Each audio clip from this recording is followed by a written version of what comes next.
Public को परेशान मत करो भाई, पब्लिक को परेशान मत करो भाई। वो आज नैब साहब कोर्ट में थे, उन्होंने आना था अभी तक। बहुत शिकायतें सुन रहा हूँ तहसील की, रियली मुझे बहुत लोग परेशान हैं, मुझे आज मजबूरन उठ के आना पड़ा। अब ये देखो लेटेस्ट इसने अभी मैं इसको बुला के नहीं लाया, मैं जानता नहीं कौन है कौन नहीं है, मैं इसके पीछे इसने मेरे को पहचाना नहीं मैं कौन हूँ। ये मेरे सामने ही कह रहा नहीं, ये मेरे सामने ही कह रहा नहीं।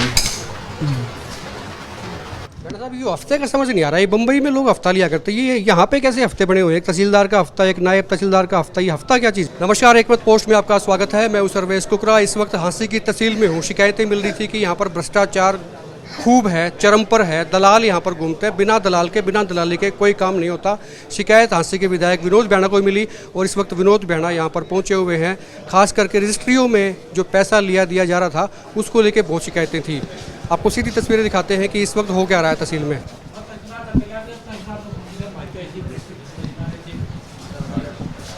जबकि हिसार में ऐसे ही है। आप यहाँ भी तहसीलदार मैडम इधर आओ।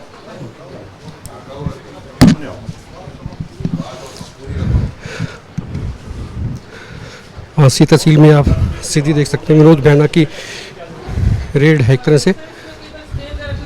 मोमेंट पे कोई एंट्री हो जाती है उसको कंफर्म करना होता है। नहीं, आप लास्ट मोमेंट पे जब आज निकलवा रहे हैं। हाँ जी, हाँ आज जी। की डेट में निकल नहीं उसमें कोई दिक्कत नहीं है सर हमें। ये कब निकलवाई है? आज ही निकलवाई। अच्छा, वो आज नैब साहब कोर्ट में थे, उन्होंने आना था अभी तक। आज नैब साहब का वर्किंग। देखो मैं बताऊँ आपको, जी जी, मैं बहुत शिकायतें सुन रहा हूँ तहसील की, रियली मुझे बहुत लोग परेशान हैं, मुझे आज मजबूरन उठ के आना पड़ा। 2 महीने मेरे को हो गई। मतलब देखिए ये अच्छी बात नहीं है। मैं आपको एक काबिल अफसर मानता हूँ, आपके होते हुए अगर ये हो रहा है। अब ये देखो लेटेस्ट इसने अभी मैं इसको बुला के नहीं लाया, मैं जानता नहीं कौन है कौन नहीं है, मैं इसके पीछे इसने मेरे को पहचाना नहीं मैं कौन हूँ। ये मेरे सामने ही कह रहा नहीं। देखिए ये गलत बात है, पब्लिक को परेशान मत करो भाई। इसको ध्यान कर लेंगे। देखिए अगर ये मनोविश्लेषण करा इस बात का। पहले एक बार इसकी बात हो रही है, आप भी कर लेना बात। जब लेटेस्ट आज की डेट में निकली हुई है तो बताओ इसमें क्या पटवारी क्या करेगा इसमें? या तो फिर ऑनलाइन बंद कर दो, आप जो सरकार के आदेश हैं वो मानना ही बंद कर दो, फिर भविष्य में ऐसा ना हो। महोदय साहब कुछ ऐसे अपना हांसी के जो जमाबंदी है ना, इनमें जैसे पुरानी जो जमाबंदी है वो ऑनलाइन नहीं, रपट वगैरह ना ऑनलाइन नहीं चढ़ती, तो जो ये जमाबंदी निकलेगी ना जो पहले की बनी हुई है ना सर वो ही निकलती है। तो जो पटवारी के पास है ना रेड एंट्री में स्टे वगैरह रपट चढ़ती है जमा। सारी बकवास है, सब बकवास है ये सारे यानी मतलब। मैं पहले लिया था करवा के पटवारी से, मैंने लिया के यहाँ दे दी, टोकन कटवा लिया, मेरा नंबर नहीं आया। शाम को 6 बजे मैं 6 बजे पटवारी का टेस्ट करी हुई लेके हाँ आए। जी, लेके आता, इसके अंदर है जी। तो वो भी इसी के अंदर है। हाँ जी, मैं अगस्त की है सर, मैंने कहा था कि तो नहीं निकलवा लिया। फिर दोबारा मैं टोकन कटवाया, दोबारा टोकन कटवाया, लेकिन मैम नहीं आ रही, लेकिन मैडम नहीं आई जी, तो वापस चले गए। फिर टोकन कटवाया, फिर आज का टोकन था। आज अब से पहले कितनी रजिस्ट्रियाँ कर दी आपने? कितनी रजिस्ट्री हो गई? सर स्वामित्व वाली रजिस्ट्री जो कल करी है ना उनको अपलोड करा रहे हैं सर। स्वामित्व वाला जो अभी सरकार ने बोला है पहले वो अपलोड करा के सर मैनुअल रजिस्ट्री हो रही है स्वामित्व की, उनको अपलोड करा के नंबर जंपिंग करके फिर काम शुरू करेंगे सर। वो काम चल रहा है सर। जो पब्लिक के क्या करेगा? मैं नाजर 20 साल यहाँ रह के गया, मेरी दोनों भाभी का मैंने पावर ऑटो नहीं ले रखी है। इनसे गलत फोटो, एक तो रामनिवास की मिसेज का, एक भाई की, तो इनसे फ़ोटो गलत पेस्ट हो रहा। कुलदीप यादव यहाँ स्टाफ ऑडिटर रह गया, एक अच्छा आप संपर्क है कुलदीप यादव से, तो ये मेरा ही को नहीं करता। ईब सुनाऊँ था, स्टाफ ऑडिटर दूसरा भी मेरा जानकार है, ये तो कानून मारा है। नीचे भी शिकायत हो रही थी इसकी, अब मैं भी करूँ। हालांकि मैं 20 साल मेरा यहाँ अच्छा रहा है, पूछ लो किसी से, आपने ही पता है। ये मेरा ही काम को नहीं करता और पब्लिक का तो क्या करेगा? और मैं तो यहीं रहा 20 साल में, सारे जाने, या तो मैं 1-2 साल रहा हो। ये हाल है इसका, मैं जानता नहीं इसको कौन क्या है। प्रॉब्लम है वो पुराना जीपीए हुआ है, उसमें जो इनकी भाभी ने जीपीए दिया है उसमें फ़ोटो जेंट्स का आ रहा है। ये कहते हैं कि मेरी भाभी का इसमें फ़ोटो वो उस पर लगा दो, तो पुराने रिकॉर्ड के साथ मैं कैसे छेड़छाड़ कर सकता हूँ? आप बताओ।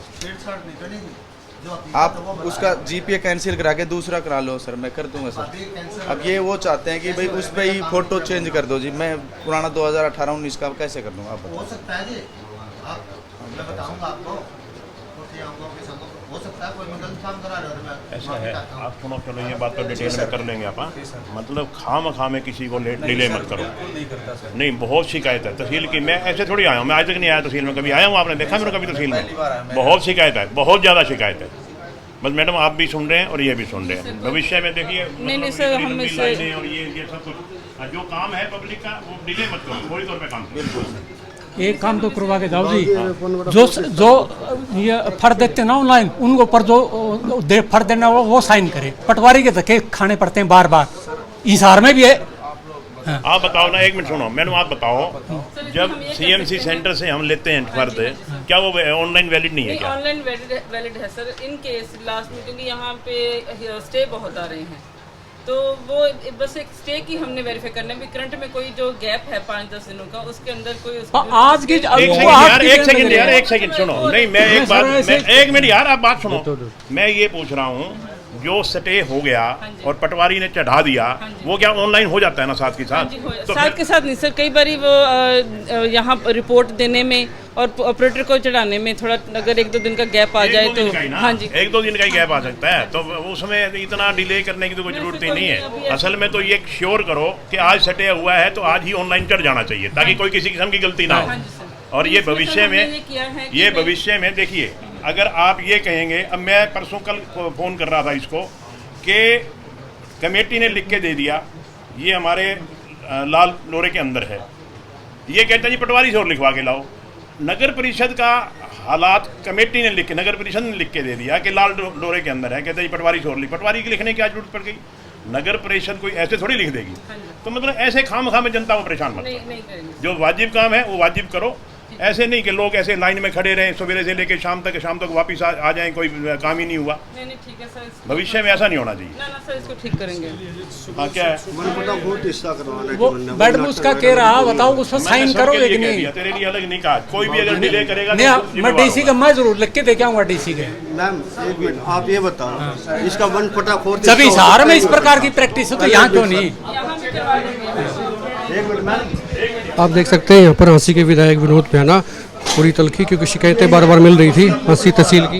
इन्होंने मना कर दिया, रजिस्ट्री नहीं करते यार। एक मिनट सुन तो ले यार। अब ये कहते हैं भी उसके टुकड़े नहीं काम करते, उसके टुकड़े नहीं करते हम। हमारे बच्चों के नाम ही है वो, ब्लड रिलेशन में।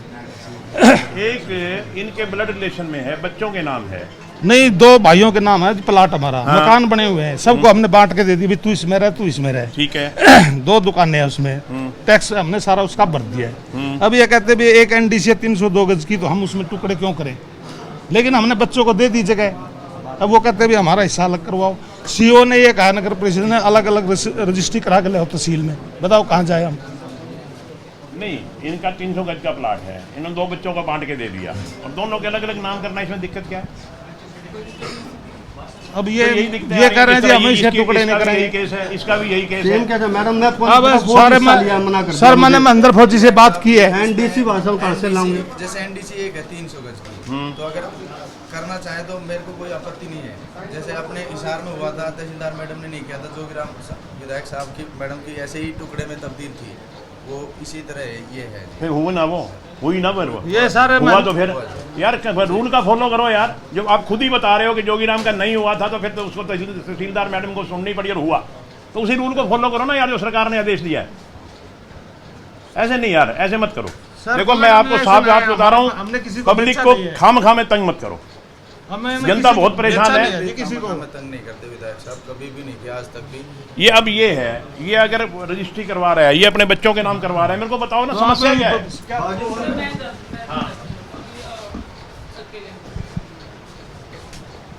चलो मेरा अब लास्ट यही है कि खाम में डिले मत करो, जनता को परेशान मत करो। जनता बहुत परेशान है, बहुत रोजाना शिकायत आती है, रोजाना। और जितना टोकन कटता है उस टोकन को सिरे चढ़ाओ। मतलब ये नहीं कि 50 टोकन कट गए, आप 20 रजिस्ट्री करके बाकी कहते हैं कल आ जाना, ये भी गलत है। आप कंटिन्यूटी रखो इसको। सर वो हमारे ऑपरेटर थोड़ा स्पीड अप हो रहा है, इनका काम भी कर रहे हैं, कर लेंगे इसका ऑपरेटर भी हमारे। मैं ये कह रहा हूँ, जितना आप टोकन कटता है वो टोकन सिरे चढ़ा के जाओ, चाहे आपको रात को 9 बजे। हाँ, ऐसे नहीं कि आज आपने 50 रजिस्ट्री कर दी, 50 पेंडिंग छोड़ दी, वो कल आएंगे, कल वाले परसों आएंगे, पर ऐसे तो फिर जनता परेशान रहेगी। मैडम का हफ्ता कोने बाबूजी आए कोने नायब सब किसी बंद नहीं हो रहा है, बेरा नहीं हो तो इन बेरा किसी बंद रही 1 बजे रही डिस्ट्रिक्ट होने शुरू बम्बई पार्टी बुला के करांगे उसका। वापस कितना आवांगे 2 पहले खंदाली वापस बताओ क्या करेंगे 2 महीने मेरे को हो गए चक्कर काटते काटते 10 दिन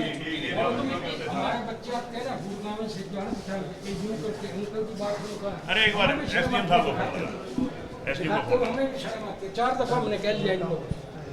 मैडम साहब आज कैसे क्या शिकायतें मिल रही थी, किस तरह से क्या क्या नोटिस? रमेश जी काफ़ी दिनों से शिकायत आ रही थी कि वहाँ तहसील में मतलब ज़्यादा भीड़ भाड़ लगी रहती है, टाइम पे काम नहीं होता, बार बार चक्कर कटवाए जा रहे हैं। तो आज मैंने सरप्राइज़ विज़िट किया तो वाकई जो मैंने सुना था वो सही पाया। यहाँ काफ़ी दिक्कतें हैं। मैं आया ऊपर तो आरसी मेरे सामने ही, उसने मेरे को पहचाना नहीं, तो मेरे सामने ही जो भी रजिस्ट्री आ रही थी उसी को वापस कर रहा था, जो भी आ रही थी उसी को वापस कर रहा था, कोई ना कोई बात कह के। तो मैंने इनको आज वार्निंग दे दी, तहसीलदार मैडम भी हैं, जो आरसी हैं वो भी हैं, कि भविष्य में अगर ऐसी कोताही करोगे तो निश्चित रूप से। लोग ये बता रहे हैं मैडम साहब, नीचे जो ये लिखते हैं रजिस्ट्रियाँ वो दलाल बने हुए हैं, वो पैसा लेते हैं, दलाली करते हैं, फिर उनके काम होते हैं यहाँ। देखिए अगर ऐसी कोई शिकायत है तो निश्चित रूप से आप मेरे को बताएं। मेरे पास कम से कम ऐसी कोई शिकायत नहीं आई है। अगर कोई शिकायत आएगी तो चाहे वो रजिस्ट्री लिखने वाला हो, चाहे कोई दलाल हो, चाहे कोई पैसे लेने वाला हो, कर्मचारी हो, अधिकारी हो, उसके खिलाफ निश्चित तौर पे कार्रवाई की जाएगी। देखिए आज पहला विजिट है, मैं भी समझूंगा इस बात को, इन्होंने मेरे को बताया है और मैंने खुद देखा है आज कि ढिलाई हो रही है। आज एक बार वार्निंग दे दी इनको, अगर भविष्य में ऐसी कोई गुस्ताखी फिर करेंगे तो फिर निश्चित तौर पे इनकी ऊपर तक मैं कंप्लेन करूंगा। मैडम साहब ये हफ्ते का समझ नहीं आ रहा है, बम्बई में लोग हफ्ता लिया करते हैं, ये यहाँ पे कैसे हफ्ते बने हुए हैं? एक तहसीलदार का हफ्ता, एक नायब तहसीलदार का हफ्ता, ये हफ्ता क्या चीज़ है? ये तो ऐसा होता है सर्वेश जी, क्योंकि तहसीलदार और नायब तहसीलदार 2 पद होते हैं रजिस्ट्रेशन के लिए। 1 से 8 तारीख तक तहसीलदार का हफ्ता होता है, 8 से फिर 9 से 15 तक ऐसा ही होता है ना, 9 से 16 तक नायब तहसीलदार, फिर 17 से 24 तक तहसीलदार का, फिर इसी तरह ये एक पूरे प्रांत में ही ऐसा सिस्टम है कि एक हफ्ता वो रजिस्ट्री करेगा, क्योंकि दूसरे काम भी होते हैं ना। जिसका काम रजिस्ट्री का है उसका ज़रूरी है कि यहाँ बैठे, ताकि जनता को परेशानी ना हो। जैसे नायब तहसीलदार का हफ्ता है तो तहसीलदार उन दिनों में खाली है, वो फील्ड के काम देख सकता है, और तहसीलदार का हफ्ता है तो नायब तहसीलदार खाली है, वो फील्ड के काम देख सकता है। क्योंकि तहसीलदार की एक ऐसी ड्यूटी होती है जिसने रजिस्ट्रेशन भी करने होते हैं और फील्ड का भी काफ़ी काम होता है। तो इसीलिए सरकार ने सिस्टम कर रखा है कि एक हफ्ता तहसीलदार रजिस्ट्री करेगा तो दूसरी हफ्ते नायब तहसीलदार रजिस्ट्री करेगा। लोगों को वेट करना पड़ता है, जैसे आपने कहा कि एक चला जाए तो दूसरा अल्टर। ये तहसीलदार मैडम आपके बीच में खड़ी है, मैंने कह दिया कि जनता की परेशानी मैं किसी किस्म पे बर्दाश्त नहीं करूँगा। ये कोई तरीका नहीं है कि नायब तहसीलदार अगर कोर्ट में है तो उसका कोई ना कोई वैकल्पिक वो होना चाहिए कि जनता को परेशान नहीं करना हमने। आज तो देखिए सर्वेश जी, मैं एक सरप्राइज़ विजिट करने के लिए आया था, निश्चित तौर पे इसके रिजल्ट देखूंगा, अगर कोई रिजल्ट आएगा तो ठीक है, नहीं तो मैं ऊपर शिकायत करूँगा। क्या ठीक ठाक है? हाँ जी ठीक है, ठीक है, कोई परेशानी तो नहीं? आपको क्या दिक्कत? अरे राम राम जी।